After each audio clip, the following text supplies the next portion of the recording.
नमोऽर्थाळं नमो आर्याळं नमो वज्झायाळं नमो लोये सभ्यसाहुळं।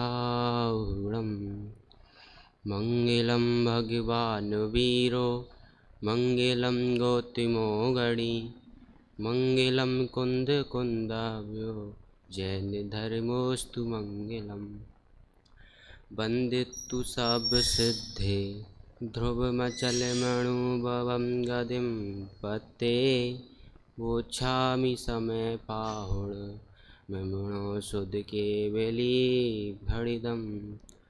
नमः समय साराय स्वानुभूत्या चकासते चित्स्वभावाय भावाय सर्वभावान्तरच्छिदे।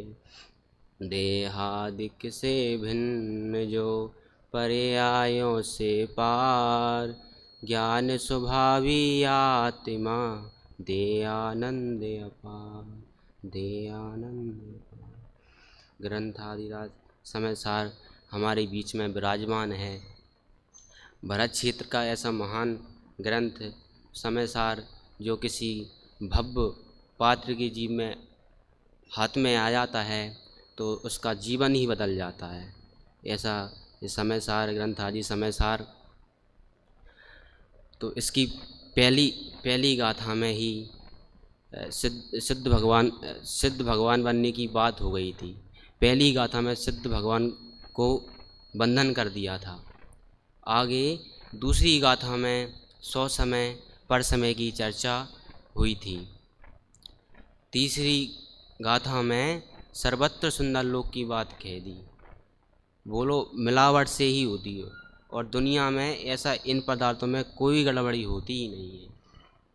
तीसरी गाथा में बता दी। चौथी गाथा में कहा कि काम भोग बंधन की कथा अनंत सुलभ है, लेकिन पर से विभक्त आत्मा की तत्व की चर्चा कभी सुनी ही नहीं है, परिचय में ही नहीं आई है, अनुभव में ही नहीं आई है। चौथी गाथा में बता दिया। चौथी गाथा में काम भोग बंधन की कथा, इससे उसको पता ही नहीं है मैं भगवान आत्मा हूँ। इतना वो उसमें चला जाता है काम भोग बंधन में, उसको पता ही नहीं रहता मैं भगवान आत्मा हूँ। और पांचवी गाथा में ये आचार्य देव प्रतिज्ञा करते हैं मैं तुम्हें भगवान आत्मा बताऊँगा। पांचवी गाथा में आचार्य देव प्रतिज्ञा करते हैं मैं तुम्हें भगवान आत्मा बताऊँगा। पांचवी गाथा में बताया है कि मैं तुम्हें उस एकत्व विभक्त भगवान आत्मा को निज व्यवस्था से दिखाता हूँ। यदि मैं दिखाऊं तो प्रमाण करना, स्वीकार करना, चूक जाऊं तो ग्रहण मत करना, छल ग्रहण मत करना। यह बता दिया पांचवी गाथा में, अगर मैं चूक जाऊं तो छल ग्रहण मत करना। और आगे ही छठवीं गाथा में तब आचार्य देव प्रतिज्ञा करते हैं। पांचवी गाथा में तो आचार्य देव चूकते नहीं है कि प्रतिज्ञा करते हैं बताए ना। छठवीं गाथा में ही उन्होंने छठवीं गाथा में बता दिया कि उसे कि शुरू कर दिया कि किसे भगवान आत्मा देखना है। छठवीं गाथा में बता दिया मैं तुम्हें भगवान आत्मा बताता हूँ। किसे देखना है भगवान आत्मा, छठवीं गाथा में बता दिया किसे भगवान आत्मा देखना है। अरे जिसने अपने आप को देखा उसने आत्मा को देखा, जिसने आत्मा को देखा उसने अपने आत्मा को देखा। छठवीं गाथा में मुझे अपने आप से परिचय करवाएंगी। जो नियम प्रत्येक आत्मा में लागू होता है वह छठवीं गाथा हम बताएंगे। छठवीं गाथा में भविष्य बताएंगे, भविष्य छठवीं गाथा में।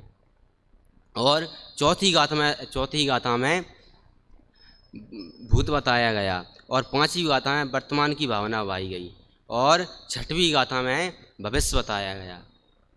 छठवीं गाथा में भविष्य बताते हैं।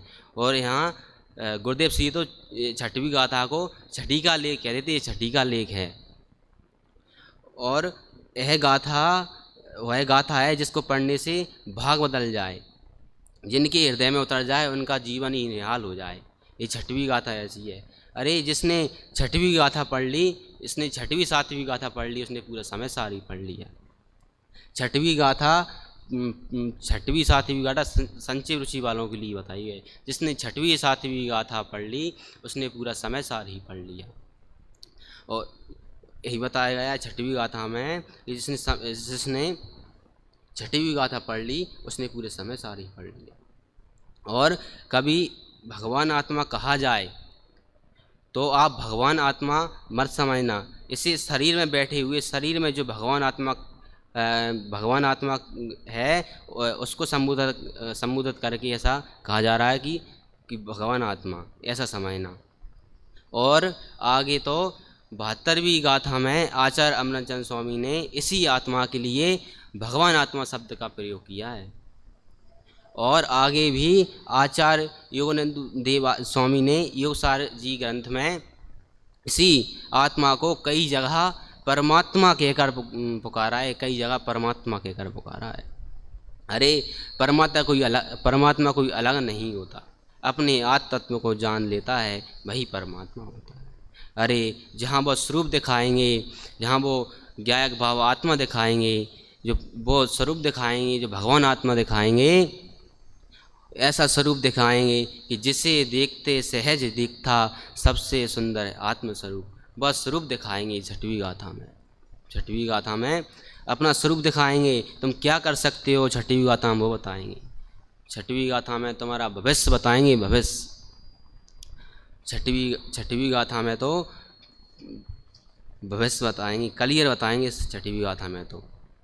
और 5वीं गाथा में कहा था कि एकत्व वक्त भगवान आत्मा के देखने की प्रतिज्ञा की गई थी। अतः अब इस 6वीं गाथा में एकत्व वक्त भगवान आत्मा का स्वरूप बताते हैं और यह भी बताते हैं कि इसे शुद्ध किस प्रकार कहा जाता है, इस आत्मा को शुद्ध किस प्रकार कहा जाता है। वह शुद्ध आत्मा कौन है, कौन है वह शुद्ध आत्मा, यह बताया गया है। ये पहले ही प्रश्न कर दिया था कि शुद्ध आत्मा कौन है। 6वीं गाथा में पहले ही प्रश्न किया था कि शुद्ध आत्मा कौन है। पहले बोल दिया कि कौ सो शुद्ध आत्मा चेत, कि शुद्ध आत्मा कौन है। पहले ही प्रश्न कर दिया कि वो शुद्ध आत्मा कौन है। गाथा का पाठ करते हैं।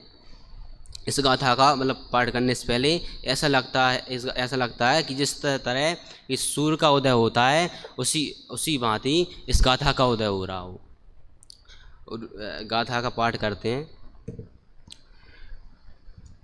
णविहोदी अपमत्तो जान गुदो जो भावो एवं भणन्ति शुद्धम णादो जो सुदोषो चेवे। पद्यानुवाद। न अप्रमत्त है न प्रमत्त है, बस एक ज्ञायक भाव है, इस भांति कहते शुद्ध पर जो ज्ञात वह तो वही है। क्या बोल रहे हैं, जो ज्ञायक भाव है वह अप्रमत्त भी नहीं है और प्रमत्त भी नहीं है, इस प्रकार से उसे शुद्ध कहते हैं। जो ज्ञायक भाव रूप से ज्ञात हुआ है वह तो वही है और अन्य कोई नहीं है। क्या बोल रहे हैं, जो अप्रमत्त भी नहीं है और प्रमत्त भी नहीं है। प्रमत्त माने जो प्रमाद माने होता है प्रमाद, और अप्रमत्त माने होता है अप्रमाद। और यहाँ पर आचार्य कुंद देव कौन से गुणस्थान वाले थे, वो थे 6वें 7वें गुणस्थान वाले। सारे ही मुनिराज सभी 6वें 7वें गुणस्थान वाले होते हैं। तो और यहाँ क्या लिखा है कि अप्रमत्त नहीं है और अप्रमत्त नहीं है और प्रमत्त भी नहीं है। तो वे बोल रहे हैं कि आप प्रमत्त भी नहीं हो अप्रमत्त भी नहीं हो, क्या आप ऊपर श्रेणी चढ़ गए हो क्या ऊपर आप, तो वे ऊपर चढ़ प्रभु बोले ऊपर चढ़ ही नहीं सकते, क्योंकि आप तो आचार्य कुंद देव तो पंचम काल के थे। ये पंचम काल के हुआ, पंचम काल के सब जैसे लोग समझा, हम पंचम काल के सभी लोग को समझा रहे हैं कि पंचम काल के मुनिराज 6वें 7वें गुणस्थान के ऊपर नहीं होते। और फिर बोल रहे हैं था ऊपर नहीं चढ़ सकते तो नीचे वाले हो गए। तो बोल रहे हैं सुनो, हम तो प्रमत्त भी नहीं है और अप्रमत्त भी नहीं है, हम तो इससे अतीत तत्व हैं। हम तो न प्रमत्त हैं न अप्रमत्त हैं, हम तो इससे अतीत तत्व हैं। प्रमत्त शब्द को अंतदीपक कहकर पुकारा है और अप्रमत्त को आदि दीपक कहकर पुकारा है। प्रमद शब्द अंत दीपक कहकर पुकारा है। अंत दीपक माने जैसे पहले रखा हो और अंत तक प्रकाश जाए, वह अंत दीपक कहलाता है। और अप्रमद शब्द का प्रयोग किया था आदि दीपक। आदि दीपक माने जो अंत तक रखा जाए और प्रारंभ तक उसका उजाला आए, उसको आदि दीपक कहते हैं। और छठवीं गाथा को ऐसा लग रहा है मन तो जैसे आईना दिखा रहे हैं। कभी ऐसा लगता है कि आज तक अपना कभी चेहरा नहीं देखा हो तो सचमुच छठवीं गाथा में अपना चेहरा ही बता रहे हैं। ऐसा बता रहे हैं कि छठवीं गाथा में ऐसा बता रहे हैं कि जिसने आईने में चेहरा ही ना देखा हो, तो छठवीं गाथा बता रहे हैं कि आप चेहरा देखो। तो बताया कि प्रमत्त भी नहीं है और अपरमत्त भी नहीं है। तो सातवें गुण स्थान का प्रमत्त नहीं है और अपरमत्त भी नहीं है। और मतलब सातवें गुण स्थान का नाम है अपरमत्त। तो अपरमत्त वाले गुण स्थान मतलब प्रमाद नहीं होते हैं। सातवें गुण स्थान से ऊपर जो हैं 14वें गुण स्थान तक उसमें प्रमाद ही नहीं होता है, किसी गुण स्थान में प्रमाद ही नहीं होता है। और जो प्रमत्त वाले गुण स्थान है 1 से लेकर 6वें तक उनका मतलब 1 से लेकर उनमें प्रमत्त होता है। 6वें 7वें 8वें उनका नाम अपरमत्त है। 7वें से ऊपर वाले गुण स्थान वाले उनका नाम अपरमत्त है। जो प्रमत्त वाले सारे गुण स्थान प्रमाद वाले हैं, ऐसा मतलब 6वें गुण स्थान तक प्रमाद वाले गुण स्थान है, पहले से लेकर 6वें तक। पहले, दूसरे, तीसरे, चौथे, पाँचवें वाले ये सब प्रमद गुण स्थान वाले हैं। और 7वें 14वें तक अप्रमत्त शब्द का असमत्व वाले हैं। तो वे बता रहे हैं ना प्रमत्त हैं और ना अप्रमत्त हैं, वे तो गुणस्थान से परे हैं, वे तो गुणस्थान अतीत हैं। ना हम तो अप्रमत्त हैं ना प्रमत्त हैं, वे तो गुणस्थान परीत हैं। और आगे बताया है कि गुणस्थान के आगे चल के बताया है कि अगर द्रव दृष्टि से देखो तो कोई गुणस्थान नहीं है, और पर्याय दृष्टि से की अपेक्षा देखें तो किसी का पहला होगा और किसी का चौथा होगा, और किसी का पहला होगा किसी का चौथा होगा। लेकिन वे तो बोल रहे हैं कि तुम तो गुणस्थान अतीत देखो। निगोद जीव भी गुणस्थान अतीत है, त्रंच जीव भी गुणस्थान अतीत है। लेकिन वे तो बोल रहे हैं गुणस्थान होती ही नहीं है, हम तो ना प्रमत्त हैं ना अप्रमत्त हैं, हम तो गुणस्थान अतीत हैं। और इसी छठवीं गाथा को बहुत समझने की ज़रूरत, बहुत समझने के लिए कहा गया है। जैसे इसको जितना समझोगे अंतरंग में, उतना ही ज्यों ज्यों इसमें ही मज़ा आएगा। जैसे इसका चिंतन होना ही चाहिए। और इस आचार्य कुंद देव की माता तो उस कुंद देव को खाते समय पीते समय वो तो एक ही शुद्धात्मा तत्व की चर्चा करती थी।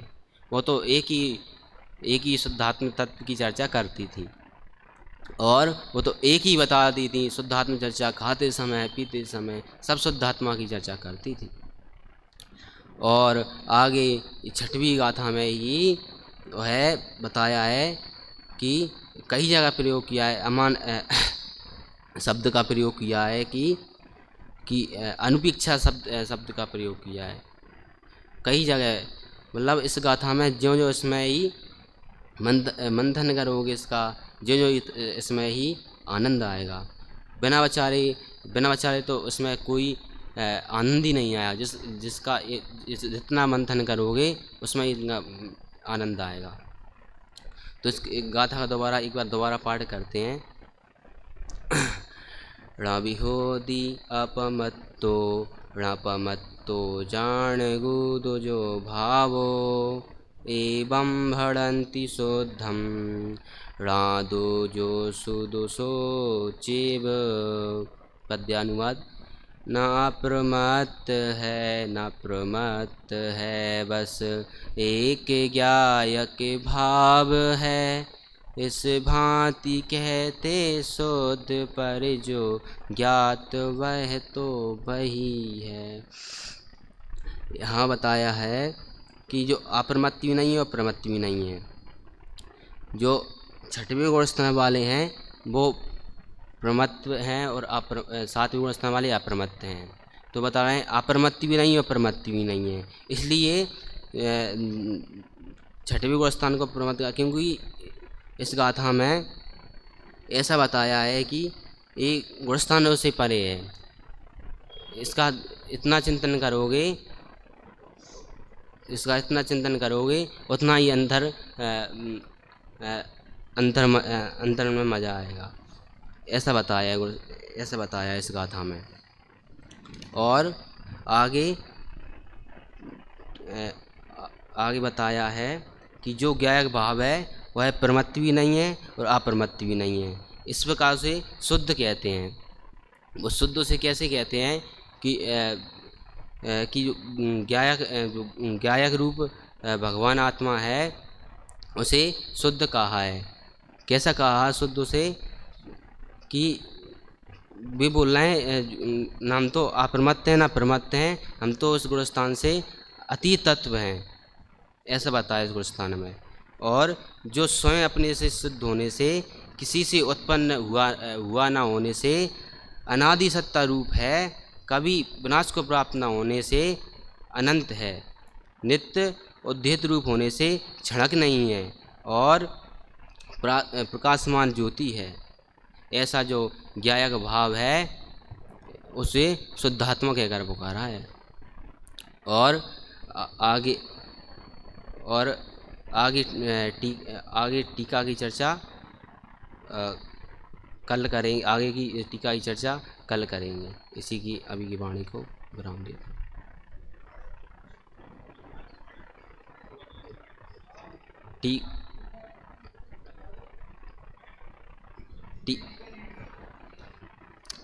दोबारा गाथा का पाठ करेंगे। टीका पढ़ते हैं इस गाथे की। जो एक ज्ञायक भाव है वह अप्रमत्त भी नहीं है और प्रमत्त भी नहीं है, इस प्रकार उसे शुद्ध कहते हैं। और जो ज्ञायक रूप है ऐसे ज्ञात हुआ है वह तो वही है और अन्य नहीं है। और इस टीका में पंडित जयचंद जी छावड़ा के अनुसार उसका अर्थ इस प्रकार है। जो स्वयं अपने से सिद्ध होने से, किसी से उत्पन्न हुआ न होने से अनादि सत्ता रूप है, कभी विनाश को प्राप्त न होने से अनंत है, नित्य उद्योत रूप होने से क्षणिक नहीं है और स्पष्ट प्रकाशमान ज्योति है। ऐसा जो ज्ञायक भाव है वह प्रकाशमान ज्योति है, जो नित्य उद्योत रूप है, क्षणिक नहीं है, उसका कभी विनाश होने वाला नहीं है, उसका कभी विनाश ही नहीं हुआ, वो तो एक ज्ञायक भाव है। और उसे बताया वह संसार की अवस्था में अनादि बंध पर्याय की निरूपता से क्षीर नीर की भांति कर्म पदार्थों के साथ एक रूप होने पर भी द्रव्य के स्वभाव की अपेक्षा से देखा जाए तो वह तुरंत कसाय चक्र के उदय में कसाय रूप से अपार उदय की विचित्रता के बस से प्रवर्तमान पुण्य को उत्पन्न करने वाले से समस्त अनेकाभाव स्वभाव गए हैं।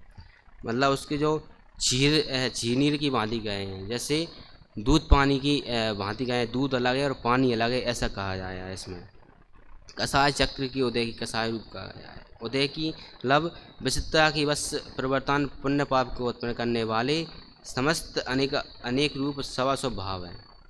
उनके स्वभाव रूप परिणमित नहीं होता है, वो तो ज्ञायक भाव से जड़ भाव रूप नहीं होता, इसलिए वह प्रमत्त भी नहीं है और अप्रमत्त भी नहीं है।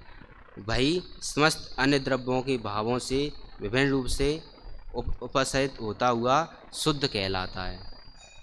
वह तो भावों से भिन्न रूप से उपासित होता हुआ भी शुद्ध कहलाता है।